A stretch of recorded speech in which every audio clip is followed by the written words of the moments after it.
हे संगमनेरकर जनतेने 1 वर्षापूर्वीच दाखवून दिलं आहे. संगमनेरकरच्या जनतेने परिवर्तन हे विकासासाठी केलं आहे आणि निश्चितच आज ज्या पद्धतीने आमदार झाल्यापासून संगमनेरच्या प्रश्नांना वाचा फोडण्याचं काम विधानसभेत असेल किंवा संगमनेरच्या रस्त्यावर येऊन संगमनेरच्या प्रश्नांसाठी प्रत्येक मंत्री महोदयांकडे जाऊन विभागाकडे जाऊन संगमनेरचा पाण्याचा प्रश्न असेल, आरोग्याचा असेल, रोजगाराचा असेल, हा प्रश्न सोडवण्यासाठी आम्ही यशस्वी झालो.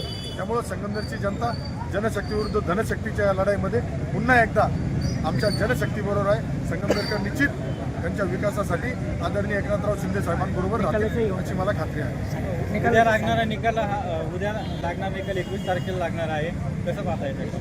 नाही, आता जो काही निर्णय निवडणूक आयोगाने घेतला असेल त्यामध्ये मी बोलणं उचित नाही, परंतु निकाल 21 तारखेला जरी आला तरी हा महायुतीचाच विजय होणार आहे.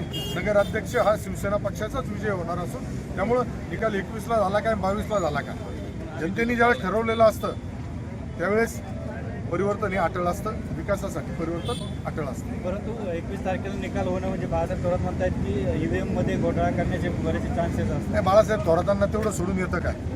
बाळासाहेब थोरात लोकसभेच्या वेळेस गप्प बसले होते. त्यांचं सरकार जिथं जिथं आलं त्या राज्यांमध्ये ईव्हीएमचा घोटाळा नसतो. बाळासाहेब थोरातला पराभव समोर दिसला का ते असं कुठंतरी भावचाळण्यासारखे वक्तव्य करत असतात आणि त्यातून कुठंतरी समाजामध्ये दुधामुळे स्थितीचा प्रयत्न करता. पण बाळासाहेब, तुम्हाला नाकारलंय, तुम्हाला मतदारांचा अपमान करण्याचा कुठलाही अधिकार नाही. हा तुम्ही यापुढे मतदारांचा अपमान करू नये ही तुम्हाला मी विनंती करतो.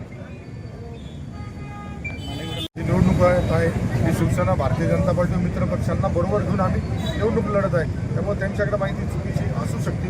संगमनेरमध्ये तरी आम्ही महायुती म्हणून ही निवडणुकीला नगरपालिका निवडणुकीला सामोरे जातो आणि त्यासाठी स्वतः राज्याचे मुख्यमंत्री आदरणीय देवेंद्र फडणवीस साहेबांनी सुद्धा आम्हाला या नगराध्यक्षपदाच्या उमेदवारासाठी जाहीर आवाहन केलं आहे.